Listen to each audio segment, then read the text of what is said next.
Le séjour allait durer jusqu'au 17 septembre.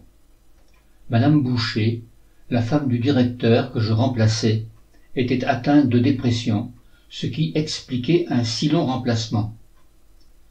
L'inspection académique m'avait informé entre-temps que j'allais devoir suivre des journées pédagogiques de formation, à raison d'une journée par mois, et que cette formation aurait lieu dans une école à Saintes, au cours d'un jeudi, le jeudi étant à cette époque le jour de repos pour les élèves. Se déplacer de Montguyon à Saintes n'était pas une simple affaire. Je ne possédais aucun moyen de transport personnel, sinon un vélo que mon père m'avait amené dans le coffre de sa voiture. Je devais donc trouver un transport collectif. Un train reliait Saint-Égulin à Saintes et faisait halte en gare de Montlieu-la-Garde. Je devais partir très tôt, à vélo, de Montguyon, et rejoindre la gare de Montlieu, distante d'environ 6 kilomètres, pour prendre la correspondance pour Saintes.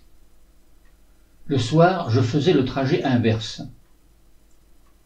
Les journées pédagogiques ressemblaient à celles que m'avait décrites ma jeune collègue normalienne du cours préparatoire. L'inspecteur faisait venir une maîtresse ou un maître, avec une quinzaine d'élèves de sa classe, et pour la partie pratique, nous assistions à une démonstration bien huilée d'une classe modèle. Les enfants avaient été entraînés au préalable par l'enseignant qui, bien que choisi lui aussi par l'inspecteur au vu de ses compétences, devait trembler en présence de ce dernier. Cela se voyait à l'attitude des enfants.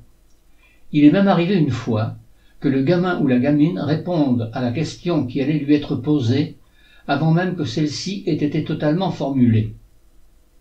Personne n'était dupe à la fin, et cela ne nous était pas d'une grande aide dans notre pratique journalière de la classe. Le côté pénible de ce séjour était le week-end. Heureusement, le samedi était jour de classe. Il ne restait guère que le dimanche qu'il fallait occuper. Heureusement, toutes les 3 semaines, Guy Chollet partait en voiture rejoindre sa femme qui habitait à quelques centaines de mètres de la maison de mes parents dans le village de Chéguignard. Guy m'avait proposé de l'accompagner, ce que j'avais accepté avec reconnaissance.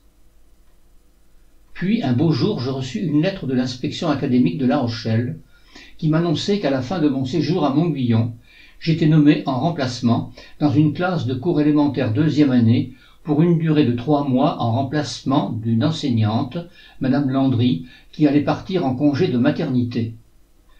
Cette nomination m'envoyait à l'école du Maine-Allain, commune de Chagné. L'école se situait à 5 kilomètres de Saintes, sur la route qui mène de Saintes à Cognac. Le 17 décembre 1958, mon remplacement s'achevait. Monsieur Boucher, le directeur, vint me saluer à la sortie de ma classe, et il eut un mot aimable à mon égard. « Vous ferez un bon maître, me dit-il. »